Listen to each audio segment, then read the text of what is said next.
Hello friends, मैं आरती यादव आपके अपने यूट्यूब चैनल पर आप सभी लोगों का हार्दिक स्वागत करती हूँ। आप सभी लोगों को हमारा नमस्कार।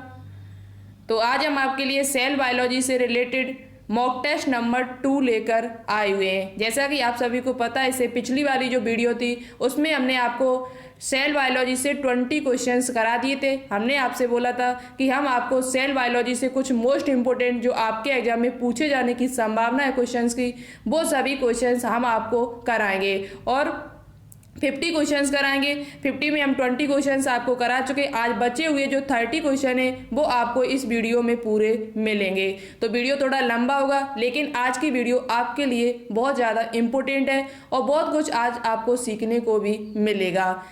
तो वीडियो को पूरा जरूर देखिएगा और साथ ही साथ कमेंट बॉक्स में कमेंट करके ये जरूर बता दें कि आपने 30 क्वेश्चन में कितने क्वेश्चन राइट किए हुए हैं, जिससे हमें भी पता चल जाए कि आपका सेल बायोलॉजी का जो चैप्टर है वो कितना कंप्लीट है। और अपना खुद चेक कर सकते हो इन मॉक टेस्ट की सहायता से कि आपको सेल बायोलॉजी टॉपिक कितना आता है। ठीक है, तो चलिए टाइम न वेस्ट करते हुए देखते हैं आज का फर्स्ट क्वेश्चन हमारा क्या है। तो जो भी स्टूडेंट्स हमसे न्यू जुड़ रहे हैं वो हमारे चैनल को सब्सक्राइब करके बेल आइकन को प्रेस ऑल को क्लिक कर ले, जिससे हम जो भी वीडियो डालें आपके पास तुरंत हमारा नोटिफिकेशन पहुंच जाए। और एक बात आपसे और बोलना चाहती हूँ, कल आपको फिजिक्स का टॉपिक मिलेगा। फिजिक्स का कोई इंपॉर्टेंट शुरुआत से ही फिजिक्स स्टार्ट करेंगे, तो फिजिक्स कल से हम स्टार्ट कर देंगे।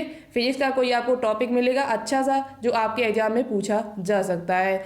तो हमारे चैनल पर लगातार बने रहिएगा और इसी प्रकार से अपनी तैयारी करते रहिएगा। चलिए शुरू करते आज के क्वेश्चंस को, क्योंकि वीडियो आज की थोड़ा लंबी हो सकती है।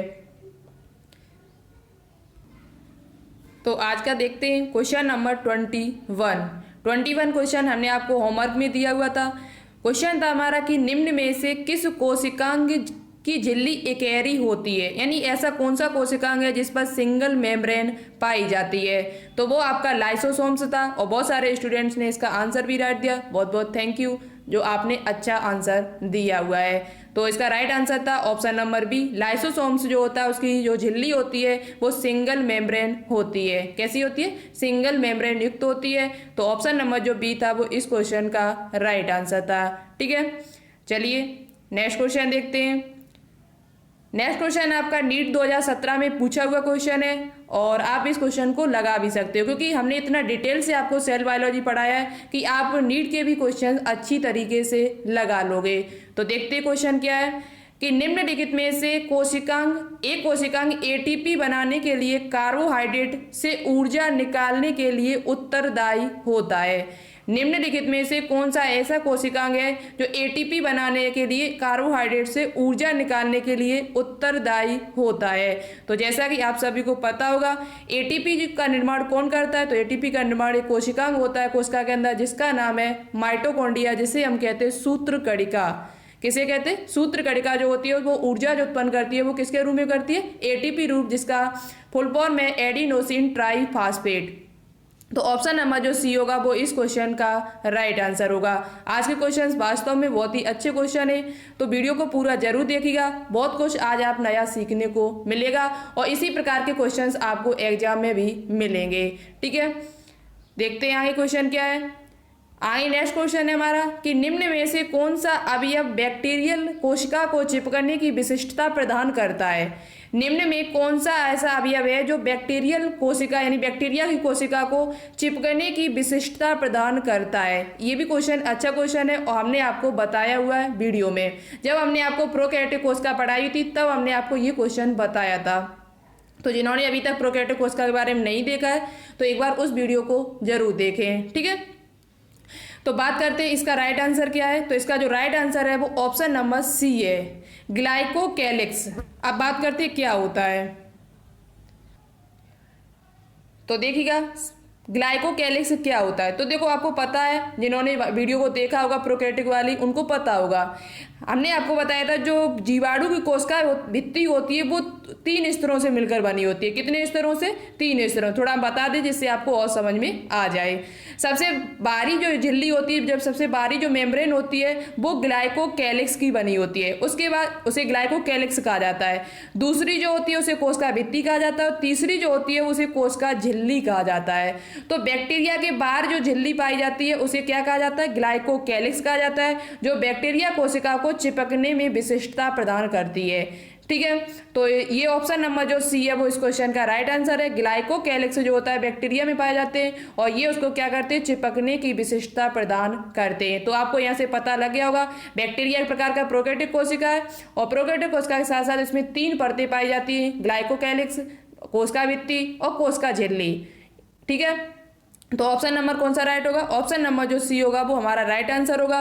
ग्लाइकोकैलिक्स जो होता है वो बैक्टीरियल कोशिका को चिपकने में सहायता करता है। अच्छा क्वेश्चन है, याद रखना। क्वेश्चन नंबर 24 देखते हैं।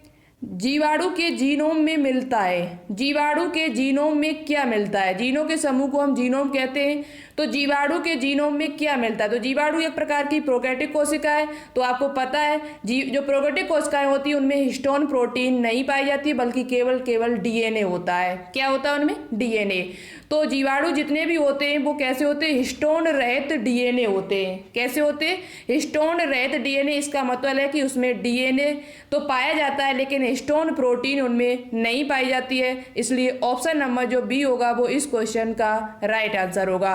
जीवाणु के जीनोम में क्या मिलता है, तो जीवाणु के जीनोम जो होते हैं वो हिस्टोन प्रोटीन उसमें नहीं पाई जाती बल्कि डीएनए से मिलकर बने होते, हिस्टोन रहित डीएनए पाया जाता है। ठीक है, और जितनी भी यूकैरियोटिक कोशिकाएं होती है वो हिस्टोन प्रोटीन प्लस डीएनए से मिलकर उनके गुणसूत्र बने होते हैं। तो कौन सा ऑप्शन ठीक है, ऑप्शन नंबर बी हमारा राइट आंसर है। अच्छा क्वेश्चन है, याद रखें।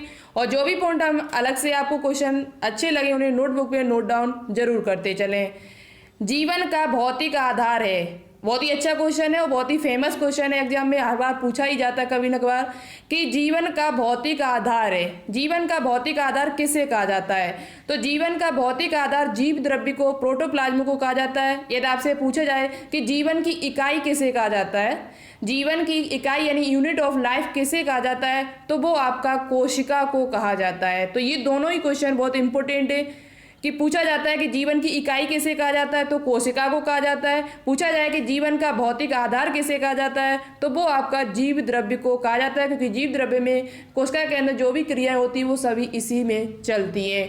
तो ठीक है, तो आपको ये दोनों क्वेश्चन अच्छे से कंप्लीट हो चुके होंगे। जीवन का भौतिक आधार पूछा जाए तो जीव द्रव्य बताओगे और जीवन की इकाई पूछी जाए तो आप कोशिका यानी सेल को बताओगे। ठीक है, चलिए नेक्स्ट क्वेश्चन देखते हैं। क्वेश्चन नंबर 26 अच्छा क्वेश्चन है। थाइलेकॉइड पर पाई जाने वाली कणिकाओं को कहते हैं, थाइलेकॉइड पर पाई जाने वाली कणिकाओं को क्या कहते हैं, तो उसे क्या कहा जाता है आपको पता होगा। हमने आपको वीडियो में बताया हुआ था, जब हमने आपको क्या बताया था, लवक के बारे में, प्लास्टिड जब हमने आपको टॉपिक पढ़ाया था तो बहुत ही अच्छी तरीके से डिटेल से हमने आपको पढ़ाया हुआ है कि थाइलेकॉइड क्या होते हैं, क्वांटासोम क्या होते हैं, पूरा बहुत ही अच्छी तरीके से वहाँ पर बताया हुआ है। तो थाइलेकॉइड पर पाई जाने वाली कणिकाओं को क्या कहा जाता है, तो जिनको पता होगा उनको पता चल गया होगा, जिन्होंने वीडियो देखी होगी। तो क्वांटासोम क्या कहा जाता है, क्वांटासोम। जो थाइलेकॉइड होते हैं जो लवक में पाए जाते हैं, इनमें जो पाई जाने वाली जो कणिकाएं होती हैं, छोटी छोटी जो दाने नमक कणिकाएं होती हैं, उनको क्वांटासोम्स कहा जाता है। दूसरा क्वेश्चन यह पूछा जाता है कि हर्त लवक की इकाई किसे कहा जाता है, क्लोरोप्लास्ट की सबसे छोटी इकाई किसे कहा जाता है, तब भी आप क्या बताओगे, क्वांटासोम ही बताओगे। क्या बताओगे, क्वांटासोम। तो ऑप्शन नंबर सी होगा वो इस क्वेश्चन का राइट आंसर होगा। यदि आपको डिटेल से पढ़ना है तो एक बार वीडियो को जरूर देखें। ठीक है, नेक्स्ट क्वेश्चन देखते हैं 27। किसी कोशिका में रिक्तिका को आवृत करने वाली झिल्ली को क्या कहते हैं, जो वैक्यूल होती है उनके ऊपर जो कवर चढ़ा होता है उस कवर को क्या कहा जाता है, आवृत करने वाली झिल्ली को क्या कहा जाता है, तो याद रखिए उस झिल्ली को टोनोप्लास्ट कहा जाता है। क्या कहा जाता है, टोनोप्लास्ट कहा जाता है। ऑप्शन नंबर जो सी होगा वो इस क्वेश्चन का राइट आंसर होगा। किसी कोशिका में रिक्तिका जो वैक्यूल होती है उनको आवृत करने वाली झिल्ली को क्या कहा जाता है, तो उसे टोनोप्लास्ट कहा जाता है। ऑप्शन नंबर जो सी होगा वो इस क्वेश्चन का राइट आंसर होगा। ठीक है, चलिए नेक्स्ट क्वेश्चन देखते हैं 28 क्वेश्चन है कि निम्न में से किसकी कोशिका में तारक केंद्र और तारक काय उपस्थित होते हैं। ऐसी कौन सी कोशिका है जिसमें सेंट्रोइड्स और सेंट्रोसोम दोनों ही पाए जाते हैं, तो आपको पता होगा जीवाणु कोशिका में होता नहीं, हरे पादप में नहीं होता है, नील हरे शैवाल इसमें भी नहीं होता है। तो जंतु की जो कोशिकाएं होती हैं उनमें तारक केंद्र और तारक काय दोनों ही पाए जाते हैं। जंतु की जो कोशिका होती है उसमें तारक केंद्र और तारक दोनों ही पाए जाते हैं, इसलिए ऑप्शन नंबर जो डी होगा वो इस क्वेश्चन का राइट आंसर होगा। तारक और तारक केंद्र सेंट्रोसोम जो होते हैं वो किसकी कोशिका में पाए जाते हैं, किसकी सेल में पाए जाते हैं, तो वो जंतु यानी एनिमल सेल में पाए जाते हैं। ठीक है, अच्छा क्वेश्चन है, याद रखना। चलिए क्वेश्चन नंबर नेक्स्ट देखते हैं। क्वेश्चन नंबर नेक्स्ट है हमारा, कोशिका के भीतर भौतिक तथा रासायनिक दोनों दृष्टि से सर्वाधिक विविधता वाले बृहदाणु क्या होते हैं। यानी कोशिका के भीतर जो भौतिक और रासायनिक दोनों जो क्रियाएं चलती है वो सबसे ज़्यादा किस अणु में चलती है, ऐसा कौन सा अणु है जो सबसे ज़्यादा वहाँ पर पाया जाता है कोशिका के अंदर। प्रोटीन है, कार्बोहाइड्रेट है, न्यूक्लिक अम्ल है या लिपिड है। तो याद रखिए जो प्रोटीन होती है वो कोशिका के भीतर भौतिक तथा रासायनिक दोनों दृष्टि से सर्वाधिक विविधता वाले बृहदाणु क्या होते हैं। यानी सबसे ज़्यादा जो अणु पाए जाते हैं बड़े सो कौन से होते हैं, वो आपके प्रोटीन होता है। क्या होता है, प्रोटीन। ऑप्शन नंबर जो ए होगा वो इस क्वेश्चन का राइट आंसर होगा। चलिए क्वेश्चन नंबर 13 देखते हैं। क्वेश्चन नंबर 13 है कि निम्न में से कौन सा कोशिकांग कला नहीं पाई जाती है। निम्न में से ऐसे कौन सा कोशिकांग है जिसमें कोशिका कला नहीं पाई जाती है, यानी अब्सेंट होती है। माइटोकॉन्ड्रिया, एंडोप्लाज्म रेटिकुलम, राइबोसोम और सेंट्रोल यानी तारक केंद्र। तो आपको पता होगा जो राइबोसोम होते हैं उन पर कोशिका झिल्ली नहीं पाई जाती है, सेल मेम्ब्रेन नहीं पाई जाती है। तो उसके साथ साथ हमको सेंट्रोल भी दिया हुआ है और सेंट्रोल जो होते हैं उनके ऊपर भी कोशिका कला नहीं पाई जाती है, इसलिए ऑप्शन नंबर जो डी होगा वो इस क्वेश्चन का राइट आंसर होगा। कौन सा क्वेश्चन, ऑप्शन नंबर जो डी है वो इस क्वेश्चन का राइट आंसर है। राइबोसोम और सेंट्रोल जो होते हैं उन पर कोशिका कला नहीं यानी कला नहीं पाई जाती है। ठीक है, चलिए नेक्स्ट क्वेश्चन देखते हैं। क्वेश्चन नंबर 31 है कि कोशिकांग जिनमें न्यूक्लिक अम्ल नहीं होता है। ऐसा कौन सा कोशिकांग है जिसमें न्यूक्लिक अम्ल नहीं पाया जाता है, यानी डीएनए आरएनए नहीं कुछ भी पाए जाते, तो वो आपका है पैरोक्सिसोम। पैरोक्सिसोम ऐसा कोशिकांग है कोशिका के अंदर माइक्रोबॉडीज का एक प्रकार है जिसमें न्यूक्लिक अम्ल नहीं पाया जाता है, लेकिन क्लोरोप्लास्ट, माइटोकॉन्ड्रिया और केंद्रक ऐसे कोशिकांग है, केंद्रक यानी न्यूक्लियस, जिसमें खुद का डीएनए पाया जाता है। यदि आपसे पूछा जाए कि ऐसे कोशिका के अंदर पाए जाने वाले कौन कौन से कोशिकांग हैं जिसमें डीएनए पाया जाता है, तो आपका सबसे पहले केंद्रक है, दूसरे नंबर पर माइटोकॉन्ड्रिया, तीसरे आपका क्लोरोप्लास्ट जो पादपों में पाया जाता है। इन तीनों में ही खुद का डीएनए होता है, लेकिन पैरोक्सिसोम जो होता है उसमें खुद का डीएनए यानी उनमें न्यूक्लिक अम्ल नहीं पाया जाता है। तो ऑप्शन नंबर जो सी होगा वो इस क्वेश्चन का राइट आंसर होगा, जैसा कि आपको पता है। पैरोक्सिसोम क्या होते हैं, तो ये श्वसन में सहायक है, प्रकाश श्वसन में ये सहायक होते हैं। ठीक है, चलिए नेक्स्ट क्वेश्चन देखते हैं। नेक्स्ट क्वेश्चन क्या है, पैरोक्सिसोम संबंधित हैं। देखो अभी हमने आपको बताया वही क्वेश्चन पुनः दोबारा फिर आ गया। पैरोक्सिसोम संबंधित हैं H2O2 से, बाष्पोत्सर्जन से, प्रकाशीय श्वसन से या किसी से नहीं। तो अभी हमने आपको बताया जो पैरोक्सिसोम होते हैं वो प्रकाशीय श्वसन से संबंधित होते हैं, ये प्रकाश श्वसन में सहायक हैं। किसमें सहायक है, प्रकाश श्वसन में सहायक होते हैं। कौन, पैरोक्सिसोम, पैरोक्सिसोम्स, हर्तलवग और प्लस उसके साथ साथ माइटोकॉन्ड्रिया, ये तीनों ही ऐसे कोशिकांग हैं जो प्रकाशीय श्वसन में सहायक होते हैं। ऑप्शन नंबर जो बी होगा वो इस क्वेश्चन का राइट आंसर होगा। ठीक है, इस प्रकार से क्वेश्चन भी आपके एग्जाम में पूछे जाते हैं। नेक्स्ट क्वेश्चन है, यूनिट मेम्ब्रेन बनी होती है, जो इकाई झिल्ली होती है वो किसकी बनी होती है। तो इकाई झिल्ली जो होती है वो आपकी किसकी बनी होती है, उसमें सबसे पहले लिपिड होता है, लिपिड के बाद प्रोटीन और प्रोटीन के बाद फिर लिपिड उसमें पाया जाता है। यूनिट मेम्ब्रेन जो होती है वो किसकी बनी होती है, सबसे पहले लिपिड होता है उसमें, लिपिड के बाद फिर प्रोटीन, प्रोटीन के बाद फिर लिपिड पाया जाता है। तो ऑप्शन नंबर जो सी होगा वो इस क्वेश्चन का राइट आंसर होगा। यूनिट मेम्ब्रेन जो होती है, जो सिंगल मेम्ब्रेन होती है वो किसकी बनी होती है, तो सबसे पहले लिपिड, फिर प्रोटीन, फिर लिपिड की बनी होती है। नेक्स्ट क्वेश्चन देखते हैं। नेक्स्ट क्वेश्चन बहुत ही इंपॉर्टेंट क्वेश्चन है, लवकों में होते हैं, लवकों में क्या पाए जाते हैं, क्रस्टी पाए जाते हैं, सूक्ष्म नलिकाएं होती हैं कि छिद्रयुक्त कला होती है कि थाइलोकॉइड होते हैं। तो जस्ट अभी हमने आपको बताया था पीछे कि जो लवक होते हैं उसमें थाइलोकॉइड पाए जाते हैं और थाइलोकॉइड के ऊपर छोटे छोटे जो दाने नुमा संरचना होती है उनको क्वांटासोम कहा जाता है। तो लवकों में क्या पाए जाते हैं, तो लवकों में थाइलेकोइड पाए जाते हैं। क्या पाए जाते हैं, थाइलेकोइड पाए जाते हैं। ऑप्शन नंबर जो बी होगा वो इस क्वेश्चन का राइट आंसर होगा। जिनको ये चीज़ समझ में नहीं आ रही हो तो प्लीज़ आपसे निवेदन है कि आप लोग उन वीडियो को एक बार जरूर देखें, जिससे आपका ये टॉपिक बहुत अच्छी तरीके से क्लियर हो जाए। ठीक है, तो ऑप्शन नंबर बी होगा वो राइट होगा। लवकों में क्या पाए जाते हैं, तो लवकों में थाइलेकोइड पाए जाते हैं। देखते हैं नेक्स्ट क्वेश्चन क्या है। क्वेश्चन नंबर 35 पे कि गोलिकाएं उत्पन्न होते हैं। गोलिकाएं कहाँ से उत्पन्न होते हैं, तो गोलिकाएं जो गोली बॉडी होती है वो अंतःप्रदवी जालिका से उत्पन्न होते हैं। एंडोप्लाज्मिक रेटिकुलम है, उसी से गोलिकाएं का निर्माण होता है। किसका निर्माण होता है, गोलिकाएं का। ऑप्शन नंबर जो सी होगा वो इस क्वेश्चन का राइट आंसर होगा। गोलिकाएं किससे उत्पन्न होती है, तो गोलिकाएं जो होते हैं वो अंतःप्रदवी जालिका यानी ER से उत्पन्न होते हैं। ठीक है, अच्छा क्वेश्चन है। नेक्स्ट क्वेश्चन देखते हैं। जो भी क्वेश्चन हम आपको करा रहे हैं वो सभी क्वेश्चन हमने वीडियो में आपको बताए हुए हैं डिटेल से, बहुत ही अच्छी तरीके से। ठीक है, अंगक जो प्रोकैरियोटिक तथा यूकैरियोटिक दोनों प्रकार की कोशिकाओं में पाया जाता है। ऐसा कौन सा अंग है जो प्रोकैरियोटिक और यूकैरियोटिक दोनों प्रकार की कोशिकाओं में पाया जाता है, तो आपको पता होगा वो आपका राइबोसोम ऐसा कोशिकांग है जो यूकैरियोटिक और प्रोकैरियोटिक दोनों प्रकार की कोशिकाओं में पाया जाता है। प्रोकैरियोटिक में भी पाया जाता है और यूकैरियोटिक में भी पाया जाता है।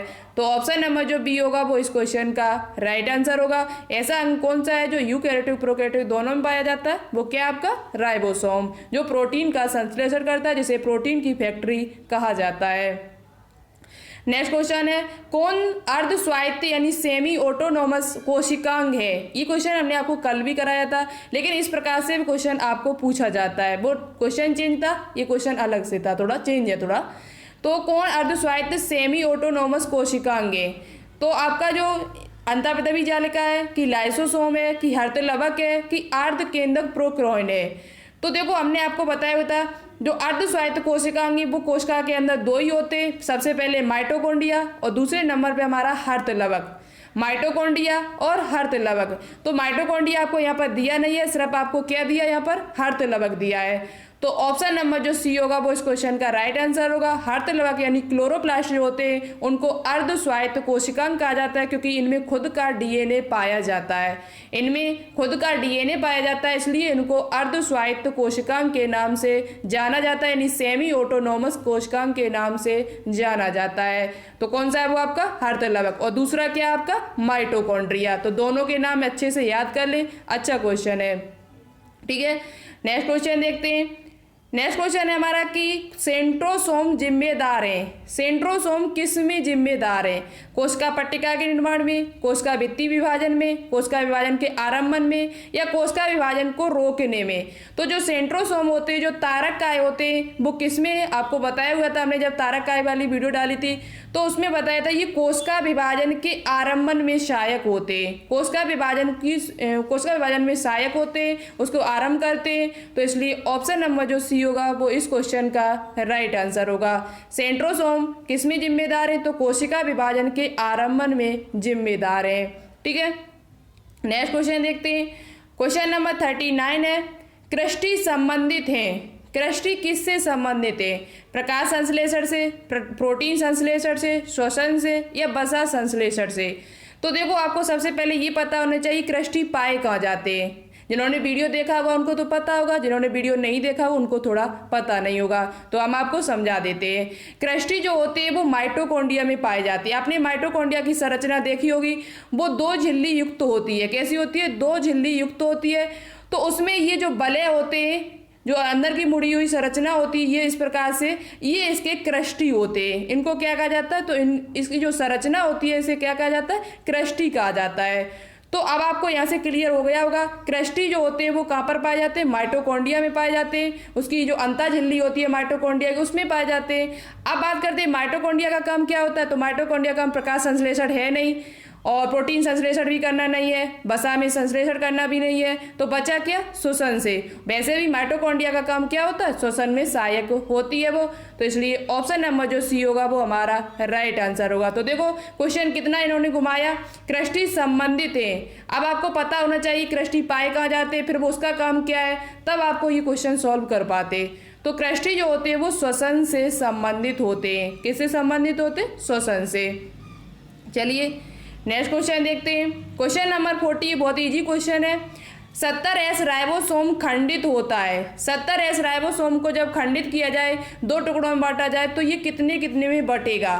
तो ये आपका 50S और 30S में बढ़ता है। कितने बढ़ता है? एक 50S होता है और दूसरा जो होता है छोटी इकाई जो होती है वो 30S की होती है। 50S इसकी बड़ी इकाई है और 30S जो होती है वो इसकी छोटी इकाई होती है। जब 50 और 30S आपस में मिलते हैं तब 70S राइबोसोम का निर्माण होता है। और एस का मतलब क्या होता है? तो एस का मतलब होता है स्वीडन वर्ग इकाई। क्या होता है? स्वीडन वर्ग इकाई। और 80S की बात की जाए तो 80S जो होता है वो आपका 60S प्लस 40S से मिलकर बना होता है। 60S और 40S से मिलकर क्या बनता है? 80S। ठीक है, दोनों आपको क्लियर हो गए होंगे। नेक्स्ट क्वेश्चन है हमारा, ये क्वेश्चन पुनः दोबारा से वही आ गया। कौन अर्ध स्वायत्त सेमी ऑटोनोमस कोशिकांग है? तो वो आपका हर्तलवक है। ठीक है, तो इसे हम आप दोबारा से रिवाज नहीं कर रहे हैं। क्वेश्चन नंबर 42 देखते हैं। कोशिकाओं के कुल डीएनए में कितने प्रतिशत भाग कोशिका द्रव्य डीएनए का होता है? कोशिकाओं के कुल डीएनए में देखा जाए तो कितने प्रतिशत भाग है वो कोशिका द्रव्य डीएनए का होता है, यानी कितना प्रतिशत भाग कोशिका द्रव्य में पाया जाता है डीएनए का? तो वो आपका 1 से लेकर 5%। कितना होता है? 1 से लेकर 5% पाया जाता है। ऑप्शन नंबर जो बी होगा वो इस क्वेश्चन का राइट आंसर होगा। चलिए क्वेश्चन नंबर 43 देखते हैं। ये क्वेश्चन इंपोर्टेंट है और पूछा हुआ क्वेश्चन है, अभी शायद जीएसबीएम कानपुर में पूछा हुआ क्वेश्चन है ये। ओमने सेलुला ई सेलुला कहा था। ओमने सेलुला ई सेलुला किसका ये कथन है? तो ये आपको पता होगा, जिन्होंने वीडियो देखी उनको पता होगा। ये जो कथन है वो रुडोल्फ विर्चोव का है। तो ये विर्चोव ने कहा था कि ओमने सेलुला ई सेलुला यानी एक पुरानी कोशिका से नई कोशिका की उत्पत्ति होती है। तो ओमने सेलुला ई सेलुला ये कथन किसने दिया था? तो ये कथन है वो आपका विर्चोव नाम के वैज्ञानिक ने दिया हुआ था, जिनका पूरा नाम है रुडोल्फ विर्चोव। तो ऑप्शन नंबर जो सी होगा वो इस क्वेश्चन का राइट आंसर होगा। ठीक है, नेक्स्ट क्वेश्चन देखते हैं। रॉबर्ट हुक आपको पता है कोशिका की खोज की थी। रॉबर्ट ब्राउन कौन से संबंधित? तो ये केंद्रक की खोज की थी इन्होंने। नेक्स्ट पॉइंट बात करते हैं। डीएनए के गतिशील व स्थान बदलने वाले खंडों को क्या कहते हैं? डीएनए के गतिशील व स्थान बदलने वाले खंडों को क्या कहा जाता है? बहुत ही अच्छा क्वेश्चन है। तो इसे कहा जाता है ट्रांसपोजॉन। क्या कहा जाता है? ट्रांसपोजॉन के नाम से इसे जाना जाता है। डीएनए के गतिशील व स्थान बदलने वाले खंडों को क्या कहा जाता है? तो उनको ट्रांसपोजॉन कहा जाता है। ऑप्शन नंबर जो सी होगा वो इस क्वेश्चन का राइट आंसर होगा। ठीक है, याद रखिए, अच्छा क्वेश्चन है और आपके लिए न्यू क्वेश्चन है। क्वेश्चन नंबर 45 देखते हैं। जीन व्यवस्थित होते हैं। जीन किस पर व्यवस्थित होते हैं? तो जीन जो होते हैं वो क्रोमोनिमेटा पर उपस्थित होते हैं। किस पर होते हैं? गुणसूत्र में एक संरचना होती है क्रोमोनिमेटा, उसी पर हमारे जीन पाए जाते हैं। जो जीन होते हैं वो किस पर होते हैं? क्रोमोनिमेटा पर उपस्थित हो। जीन का काम क्या है? आनुवांशिक लक्षणों को एक पीढ़ी से दूसरी पीढ़ी में स्थानांतरित करना। यदि आपसे पूछा जाए कि आनुवांशिकी इकाई किसे कहा जाता है तो वो आपको जीन को ही कहा जाता है। किसे कहा जाता है? जीन को। और जीन को कारक के नाम से भी जाना जाता है। ऐसा किसने कहा था? तो जीन को जो कारक कहा था वो मेंडल नाम के वैज्ञानिक ने कहा था। जब उन्होंने पादप पर अपना प्रयोग किया था मटर के पौधे पर, तब उन्होंने मेंडल ने जीन को सबसे पहले कारक यानी फैक्टर के नाम से पुकारा था। तो आप ये भी याद कर लें कि जीन को और किस नाम से जाना जाता है? तो जीन को कारक भी कहा जाता है। जो ऐसा किसने कहा था? तो ऐसा मेंडल ने कहा था। किसने? ग्रेगर जॉन मेंडल ने। तो जीन किस पर व्यवस्थित होते हैं? जीन होते वो क्रोमोनिमेटा पर उपस्थित होते हैं। चलिए क्वेश्चन नंबर 46 देखते हैं। आरएनए में मिलता है। आरएनए में कौन सी शर्करा पाई जाती है? तो आरएनए में जो शर्करा पाई जाती है वो आपकी राइबोस शर्करा पाई जाती है। आरएनए में जो राइबो न्यूक्लिक अम्ल होता है उसमें कौन सी शर्करा पाई जाती है? तो उसमें राइबो शर्करा होती है। जबकि आपसे पूछा जाए कि डीएनए में कौन सी शर्करा होती है तो डीएनए में डीऑक्सी राइबो शर्करा पाई जाती है। डीएनए में कौन सी शर्करा पाई जाती है? तो डीएनए में डीऑक्सी राइबो शर्करा पाई जाती है। आरएनए में पूछी जाए तो राइबो शर्करा पाई जाती है। क्वेश्चन नंबर 47 देखते हैं। 47 क्वेश्चन है कि कोशिकावाद सर्वप्रथम किसने प्रसिद्ध किया था? तो कोशिकावाद यानी सेल थ्योरी सबसे पहले किसने दी हुई थी? तो वो आपकी स्लीडेन तथा स्वान नाम के वैज्ञानिक ने दी थी। किसने दी थी? स्लीडन तथा स्वान नाम के वैज्ञानिक ने दी थी। बीडल तथा टाइटम ने क्या किया था? तो बीडल तथा टाइटम ने एक एंजाइम परिकल्पना दी थी। अब आपको क्या करना है, ऑप्शन नंबर जो बी और ए है, इन दोनों ने क्या किया था? एवरी तथा मैक्लॉड ने क्या किया था? हर्शे तथा चेस ने क्या किया था? ये आपको कमेंट बॉक्स में कमेंट करके बताना होगा। देखिए आपको कितनी जानकारी अभी इस टाइम है, तो आपको कमेंट बॉक्स में कमेंट करके बताना होगा एवरी तथा मैक्लॉड नाम के वैज्ञानिक और हर्शे तथा चेस नाम के वैज्ञानिक ने क्या किया हुआ था। ठीक है, नेक्स्ट क्वेश्चन देखते हैं। और बीटल तथा टाइटम ने क्या किया था? ये भी कमेंट बॉक्स में कमेंट करके बताना। नेक्स्ट क्वेश्चन है 48, ओकाजाकी टुकड़े दिखाई देते हैं। ओकाजाकी टुकड़े क्या होते हैं? तो डीएनए के छोटे छोटे खंडों को ओकाजाकी टुकड़े कहा जाता है। पहली बात, डीएनए के छोटे छोटे खंडों को क्या कहा जाता है? तो ओकाजाकी टुकड़े कहा जाता है। ओकाजाकी टुकड़े कब दिखाई देते हैं? तो ये दुगड़न के समय दिखाई देते हैं। जब एक कोशिका से दो कोशिका, जब एक डीएनए से दो डीएनए बनते हैं तभी ये हमको दिखाई देते हैं। तो किसके टाइम दिखाई देते हैं? तो ये दुगड़न के समय दिखाई देते हैं। ऑप्शन नंबर जो ए होगा वो इस क्वेश्चन का राइट आंसर होगा। ओकाजाकी टुकड़े कब दिखाई देते? दुगड़न के समय दिखाई देते हैं। नेक्स्ट क्वेश्चन है कि पर्णहरित उपस्थित होता है। पर्णहरित यानी क्लोरोफिल जो होता है वो कहाँ पर उपस्थित होता है? तो जो क्लोरोफिल होता है वो हर्तलवक के ग्रेना भाग में उपस्थित होता है। हर्तलवक का जो ग्रेना भाग होता है उसी में क्लोरोफिल पाया जाता है। कमेंट बॉक्स में कमेंट करके आपको बताना होगा ये भी क्वेश्चन का आंसर कि हर्तलवक के ग्रेना तथा स्ट्रोमा भाग में कौन सी अभिक्रियाएं होती है। ग्रेना भाग में कौन सी अभिक्रिया होती है और इसके स्ट्रोमा भाग में कौन सी अभिक्रिया होती है, ये आपको कमेंट बॉक्स में कमेंट करके बताना होगा, क्योंकि हम आपको ये क्वेश्चन करा चुके वीडियो में। आज का नेक्स्ट और लास्ट क्वेश्चन है, लाइसोसोम में उच्च मात्रा मिलती है। लाइसोसोम में किसकी मात्रा उच्च पाई जाती है? लिपोप्रोटीन की, पॉलीराइबोसोम की, डीएनए लाइगेज की या हाइड्रोलिटिक विकरों की? तो याद रखिए लाइसोसोम जो होता है उसे आत्मघाती थैली कहा जाता है, सुसाइडल वेब और सेल कहा जाता है कोशिका का। तो इसमें क्या होता है? हाइड्रोलिटिक विकरों यानी एंजाइम की बहुत ज़्यादा अधिकता होती है। हाइड्रोलिटिक एंजाइम कह सकते हो जल अपघटनीय एंजाइम, इनको हिंदी में कहा जाता है। और ये कोशिका में जो भी बाहर से आने वाले पदार्थों को, ये हानिकारक पदार्थों को ये क्या करती? नष्ट कर जाती, पचा जाती अपने अंदर। वो किस एंजाइमों की सहायता से? तो वो यही एंजाइम होते हैं हाइड्रोलिटिक एंजाइम, उन्हीं की सहायता से उनको वो पचा जाती है। तो लाइसोसोम में क्या सबसे ज़्यादा पाया जाता है? तो लाइसोसोम में हाइड्रोलिटिक विकर यानी एंजाइम सबसे ज़्यादा पाए जाते हैं। ऑप्शन नंबर जो डी होगा वो इस क्वेश्चन का राइट आंसर होगा। बहुत ही अच्छा क्वेश्चन है, नीट 2016 में पूछा हुआ क्वेश्चन है और ये हमने आपको वीडियो में कराया हुआ है। यदि आपको डिटेल से पढ़ना है तो वीडियो एक बार लाइसोसोम की जरूर देखना। ठीक है, तो आज हमने आपको पूरे 50 क्वेश्चन कंप्लीट करा दिए। जैसा कि हमने आपसे बोला हमने पूरा किया काम। हम जैसा भी बोलते हैं हम पूरा करते हैं, लेकिन आप लोग वो नहीं करते हो। आप लोग नहीं तो वीडियो को शेयर करते हो, थोड़ा वीडियो को शेयर कर दिया करो। और जो स्टूडेंट्स हमसे न्यू जुड़ रहे हैं वो हमारे चैनल को सब्सक्राइब कर जरूर कर ले। वीडियो अच्छी लगी तो कमेंट बॉक्स में कमेंट करके जरूर बताएं कैसे क्वेश्चन थे आज के और कितने क्वेश्चन आपने 30 में राइट किए हुए। ओके, तो आज के लिए इतना ही। नेक्स्ट वीडियो हम आपकी फिजिक्स की लेकर आएंगे। तो आज के लिए इतना ही। Thanks for watching this video. जय हिंद, वंदे मातरम।